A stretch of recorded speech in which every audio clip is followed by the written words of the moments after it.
want to start with making the sauces. And there are two sauces for a classic lasagna alla bolognese. And in this pot, I've just finished making the bechamel sauce, a cream sauce. And this is a sauce that's just made with butter, flour, and milk. And you add a little bit of nutmeg, or you can add white pepper to it. And you cook it until it's a nice consistency. You see how nicely it just coats a spoon, and that's about the right thickness. And if you make it ahead of time, you can thin it down a little bit with some milk or cream if it gets too thick. So that's the first sauce, the bechamel sauce. But we also have to make the meat sauce called a ragu. A ragu is a meat sauce, and it can have tomatoes, or it doesn't necessarily have to have tomatoes. And in the ragu that we're making today, we're starting with some Italian bacon, pancetta, and this is going to give some flavor to our ragu. So you want to dice up some pancetta, about 1/4 pound, and you're going to kind of saute it with a dice of celery, one stalk of celery, a carrot, and a small onion, either a red onion or you could use a yellow onion. And in this pot, right in front of me, I've got all of those ingredients cooking down, and I want to just turn the heat down a little bit on this now, because you see how soft and how nicely browned they are. And they're ready to receive the meat. And the meats are these three right here. You want to start with some beef, some ground beef, ground round, or you could use ground chuck. Here is ground veal. And you want ground pork, about 1/2 pound of each one. So I'm going to put the meat into my pot. And when I make a ragu like this, I like to use a nice heavy-duty pot, because this helps to hold the heat in. And a ragu is a long simmered sauce, so it winds up being very thick. You don't want it to be soupy. So I'm going to add the meats now with a little bit of salt and pepper. So here's a little pepper and a little bit of salt. And I want those to brown well before I add the next ingredient. So we're going to let that go. If you're making a lasagna Bolognese style, you need to make spinach lasagna, as Mr. Tamburini said, and you need 6 layers of lasagna noodles. So I'm going to put 3 eggs in a bowl with some spinach, and here we have spinach, fresh spinach that we just cooked down. You need about 2 tablespoons of well-cooked, well-drained, and well-squeezed spinach. Put the top on and whirl this around just until it's all mixed up and smooth. I'm going to add a pinch of salt, not much. I want to get that fairly smooth, and it gives a really nice green, vibrant color to the pasta. And now you can start adding the flour. And for this, you want to use an unbleached all-purpose flour. How much flour are we going to add?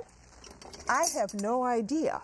We'll add just enough to get a ball of dough that we can move around this blade. Before I take it out, I want to have a nice soft dough, but not too hard of a dough. So I start out with a little bit of flour. Put the top back on. You can also do this by hand. And you'll know you have enough flour when it goes around the blade. How perfect is that? Okay, so then, carefully, we take the dough out. And now we need to knead that. But before I do that, I need to get some equipment out of my way. So let me get that out of the way. And now we need to add some flour. So we put a little bit of flour down on our board. Don't want to add too much flour because we don't want to make a dough that's really, really stiff. And then you knead this.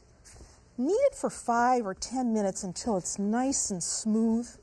You don't see too much flour remaining in the dough. And then you have to do what all good pasta makers do. you have to allow this dough to rest, and that's going to take about 30 minutes or so to do. Relax the gluten in the dough. So we want to set that one aside because we already have a rested dough, one that we made a little bit earlier. And here it is. And you see how beautiful that is. And that's ready to go.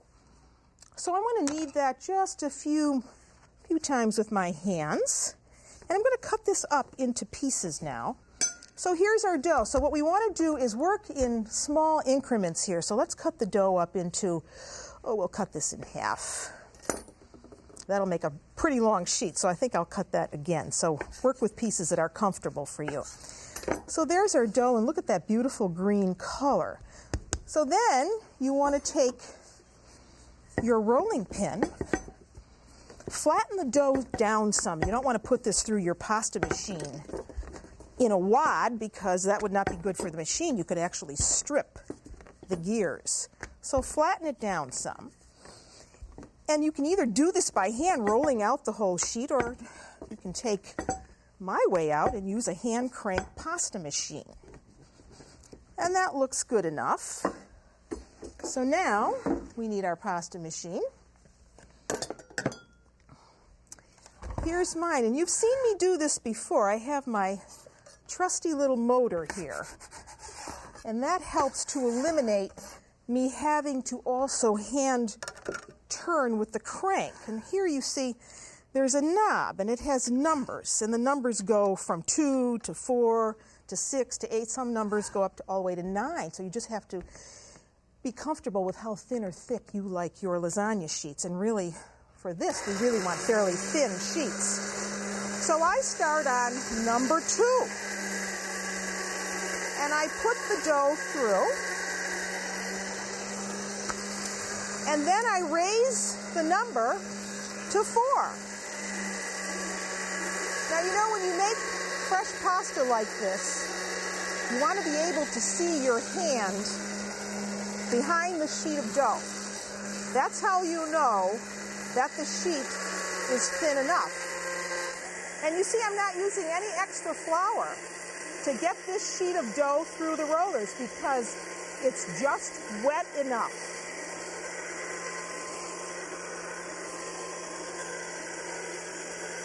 Okay.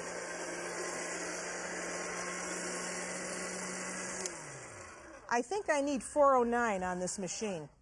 All right, so there's our sheet of pasta dough. Now you're going to make several of these because you need enough, of course, to fill your pan. So you need about 18 sheets for, let's say a pan that's 9 by 13. And then you make a little template. You see, this is just a piece of cardboard. And I cut it, and it doesn't have to be exact. If it doesn't exactly fit your pan, you can always overlap the sheets. And here's my second sheet. And then you save these scraps, of course, and you re-roll this to make more lasagna sheets. So there's 2 beautiful looking lasagna sheets. All right, now I'm going to give this a little bit of nutmeg. So a little bit of nutmeg goes in. And now I can add a little bit of wine. So here's about a half a cup of red wine. And I'm going to add, about a tablespoon of tomato paste to that.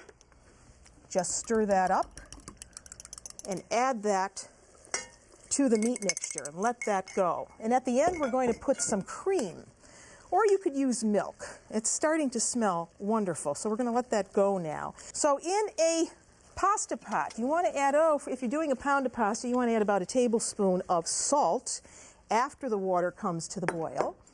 And then we take these beautiful looking sheets and we put them right into the water. Now the nice thing about this is that this isn't going to take very long at all. You just need to cook them about a minute. A minute will cook the egg, and then we're going to take the sheets out and we're going to put them in a pan of ice water. So here I have just a pan with ice so that when I take the sheets out of the water, I can handle them very easily. Otherwise, they're too hot. So put the top back on, wait for the water to come back to the boil, and then take the sheets out.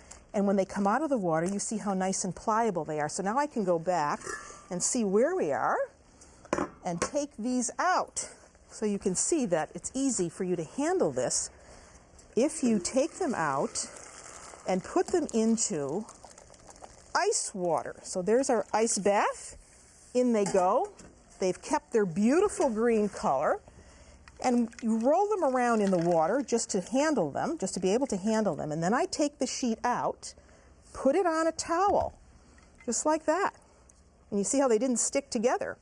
Put it on a towel, and then just pat them dry. And then you're ready to go.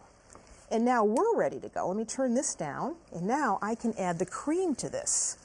So this is the last ingredient to go into the ragu. We add the cream, and we allow this now to cook down for about 45 minutes. So now we need to fill our pan. And here is a 9x13 pan, and we already have several layers of lasagna noodles down for you. And here's how this goes. You start with some of the bechamel. You put it on the lasagna sheets, and then you take a spatula and spread that around. Spread, it's got to be an even, thin layer. You don't want to make this too soupy thick. So a nice, thin layer of sauce. And I think I want to put a little bit more up in this corner right here. So spread that evenly, getting in every corner, a thin layer, and then more ragu over the top. And you continue going like this. You want to have at least 6 layers. According to Mr. Tamburini, you have to have 6 layers.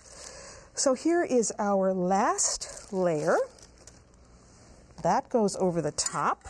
Set this aside because the top layer gets bechamel sauce. I'm going to take that out so I can get that right over the top. Look at how succulent and rich that looks. So now you spread that over the top, and your oven is on at 350 degrees. You're going to bake this for about 20 or 25 minutes until it's nice and hot, and you do not want to cut into it right away. You want to wait until it sets up a little bit, because then you'll get much nicer slices. Get a little bit more in this corner. This is a process that cannot be rushed. And then we want to put on our cheese. Again, another sprinkling of Parmigiano Reggiano, which you know I've been telling you about this whole season, that wonderful cheese from Emilia-Romagna. And then the last thing we need to do is cover that with a piece of foil, and this goes into the oven.